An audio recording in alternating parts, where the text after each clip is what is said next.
Stephen D. Sullivan and St. Euphoria present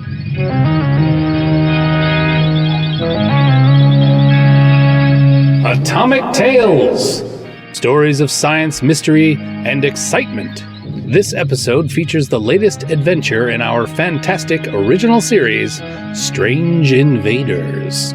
Tonight's tale takes place near the beginning of this uncanny invasion in a story we call a Sci-Ant-Ific problem. Join us now as we present another in a continuing series of Atomic Tales!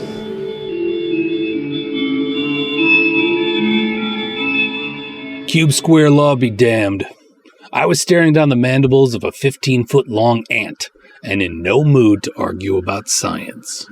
I drew my automatic and fired off a couple of shots as I ran. Naturally, that did about as much good as uncorking a pop gun at it. The ant crawled over the top of the dune, its gray-black form almost invisible under the star-filled Arizona sky. If not for the headlights of my car, which I'd left on when I parked on the side of the highway, I'd have never seen the thing coming. Last time I stopped to relieve myself in an out-of-the-way spot while on an investigation.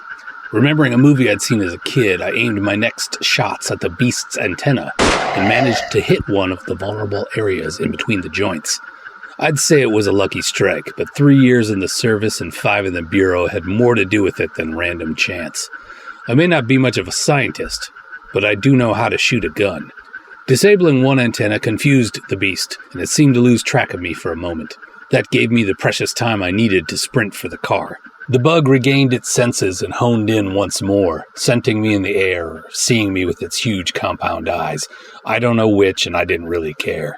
The point was, it was after me again, and, training or no, I was woefully unprepared to face an ant the size of a Studebaker. No flamethrowers, no bazookas, not even a Tommy gun in my trunk. How can an ant be as big as my sedan? Professor Tarragon explained it to me once. The size of these things has to do with adaptive mutation. No, giant bugs cannot be constructed the same way as your everyday pest. Their exoskeletons just don't scale up to support their weight, nor do their other systems. You could, however, easily fashion a replica of such a monster out of steel and other modern materials. Basically, that's what the bug's biology has done. Who knows what kind of stimulus would cause such a freakish and unlikely set of mutations? Well, Professor Tarragon probably does, but that's beside the point. The point is the giant insects are here, scattered throughout the U.S., and they're built like living tanks. I just didn't expect to find one while I was taking a whiz by the side of the road in the middle of nowhere, Arizona. Damn atomic testing. Obviously, we needed to expand the parameters of our investigation and call in the Marines. I reached my car with the bug a scant 100 yards behind. I rammed the Studebaker into gear. The transmission crunched and the tires squealed as I popped the clutch. I pounded the gas pedal all the way to the floor. The sedan shot forward, down the highway, across the shoulder, right at the giant bug. The ant kept coming, hurling straight for my onrushing vehicle. I felt like I was playing a nightmare version of Chicken. They're not scared of anything, these bastards. I rammed the ant with all the speed my 6 cylinders could muster. The front of the car folded up like tinfoil, but I cut the thing's legs out from under it like a star quarterback throwing a front-page tackle.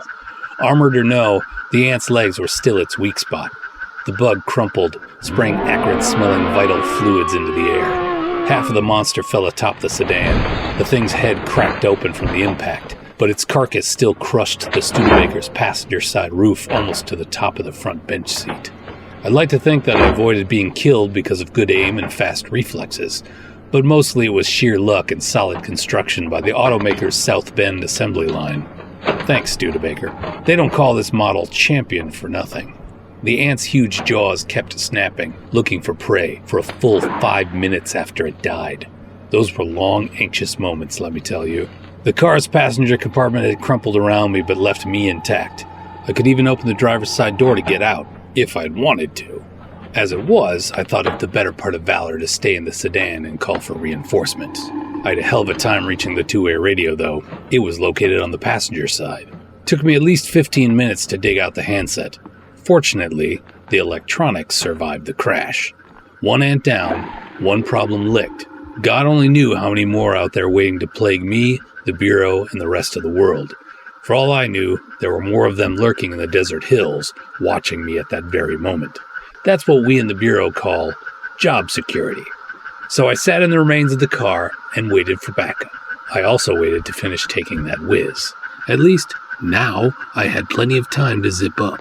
And I'm sure at this very moment, right this instant, some smart-ass scientist is writing up some paper telling me how everything I just went through is physically impossible according to the cube-square law and half a dozen other scientific principles I've never heard of. All I have to say to that wise guy is this: take it up with Professor Tarragon. Or, better yet, take it up with the ants.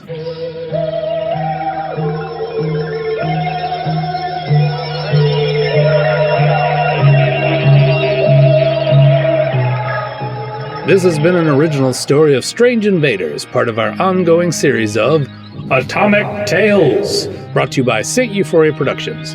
Tonight's episode, A Sci-Ant-Ific Problem, was written by Stephen D. Sullivan. It was produced and edited by Christopher R. Mim and read by Christopher R. Mim. Be sure to tune in next month for more Atomic Tales. Visit us at www.atomictales.com. Please support the films of Christopher R. Mim by visiting steuphoria.com and the work of Stephen D. Sullivan via his Patreon at paysteve.com. All elements of this episode are copyright 2020 by their creators and may not be reproduced or reused without permission. Atomic Tales and Strange Invaders are trademarks of Stephen D. Sullivan, all rights reserved. This is the St. Euphoria Audiocast Network.